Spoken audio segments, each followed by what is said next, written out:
देखिए, आज उत्तराखंड विधानसभा इतिहास रच रही है और जो यूसीसी की बरसों से डिमांड थी, जिसके लिए तमाम लंबे संघर्ष हुए, संसद में तमाम चर्चाएं हुई, सुप्रीम कोर्ट ने सरकारों को तमाम बार तलब किया, आज उसकी शुरुआत उत्तराखंड से होने जा रही है और ये उत्तराखंड इतिहास रच रहा है और इस सदन का मैं हिस्सा हूँ। इस बात का मुझे नहीं, उनको चिंता नहीं करनी चाहिए। ये सुधार के कदम है और इन सुधारों से उनको भी लाभ मिलने वाला है। वो थोड़ा इसको स्टडी करें और मेरा ये मानना है कि देश के मूड के साथ में चलें, ताकि धर्म के आधार पर देश नहीं चलेगा। देश तो एक समान नागरिक संहिता से चलेगा। जब सब पर समान कानून होगा, संविधान में जो प्रदत्त व्यवस्थाएं वो सब पर लागू होंगी, तभी एक मजबूत राष्ट्र बन सकता है और हम धीरे धीरे एक मजबूत और विश्वगुरु राष्ट्र बनने का ये ड्राफ्ट है। कल तक तो ये पता था कि भाई 700 बनने का है, यही सस्पेंस था, सरकार यही नहीं बता पाई।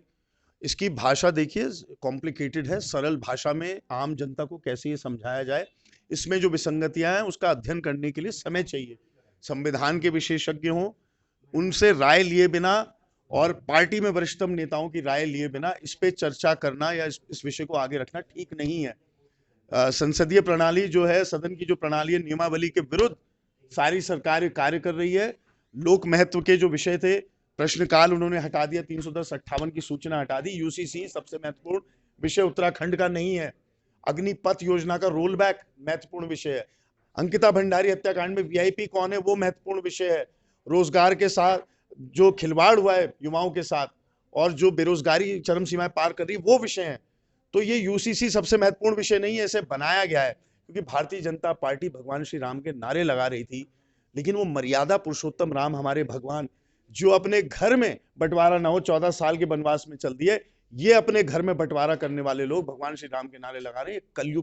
कलयुग में यही राम राज्य की कल्पना हो सकती है। ये बड़ा महत्वपूर्ण बिल है और निश्चित रूप में आज़ादी के बाद, आज़ादी से पहले तो गोवा ये क्या कहते हैं आपके गोवा में लागू था और ये पोर्चुगीज लॉ में ये सम्मिलित था। उसके बाद ये हमारे देश में भी लागू है और गोवा एक ऐसा राज्य है जहाँ पर ये बिल लागू है।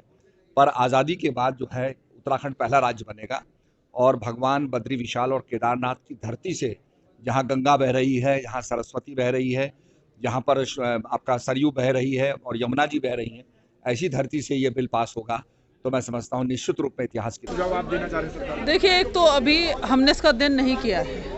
अभी बाहर से जो खबरें आ रही हैं तो उससे 700 पेज के लगभग ये ड्राफ्ट है और इसे पढ़ने में समय लगेगा। हम चाहते हैं कि सरकार इसका हमें अध्ययन करने का पर्याप्त समय दे ताकि इसके जो गुण दोष हैं उन पर विचार किया जाए, उसके दोषों को दूर करके तब इसे पारित किया जाए। इसमें कहा जा रहा है कि महिलाओं को सशक्त किया जाएगा, महिलाओं के अधिकार को और बढ़ाया जाएगा। महिलाओं के अधिकार की बात आप कर रहे हैं, सरकार कर रही है, लेकिन अंकिता भंडारी एक बड़ा प्रश्न चिन्ह सरकार के माथे पर लगा हुआ है। आज तक उसका निवारण नहीं कर पाई है सरकार।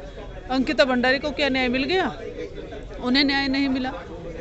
तो क्या आपको लगता है कि चुनाव से ठीक पहले सरकार का ये सरकार तो हर चीज राजनीति से प्रेरित होकर के कर रही है। वो सत्ता तक पहुंचने के लिए हरतकंडा अपनाना चाहती है, जबकि हम चाहते हैं कि सही तरीके से उसे पारित किया जाना चाहिए। उसके दोष यदि कोई उसे यूसीसी विकसित भारत बनाने में एक मजबूत कदम है और मैं युवा मुख्यमंत्री को इसके लिए बहुत बहुत मुबारकबाद और धन्यवाद पेश करता हूँ।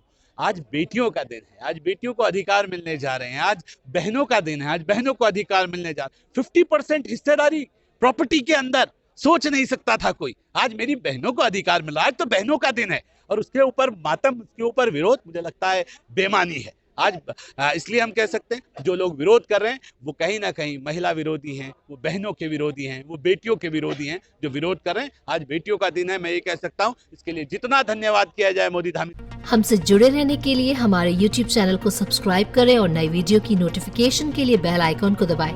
अगर आप ये वीडियो Facebook पर देख रहे हैं तो लाइक जरूर करें और ज्यादा से ज्यादा शेयर करें। धन्यवाद।